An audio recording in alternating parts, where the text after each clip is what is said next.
ان شاء الله اليوم معانا المرسيدس اللي هي اس 450. جانا عشان نضبط له الانوار اللي قدام.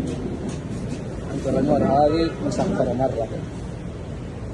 مره قالب لونها على صفر كذي تعبانه مره. والثانيه ذي هذه قد طافيه ما في نور معاري. هذه شغاله وهذه طافيه. نعود لكم بعد الشغل. بسم الله.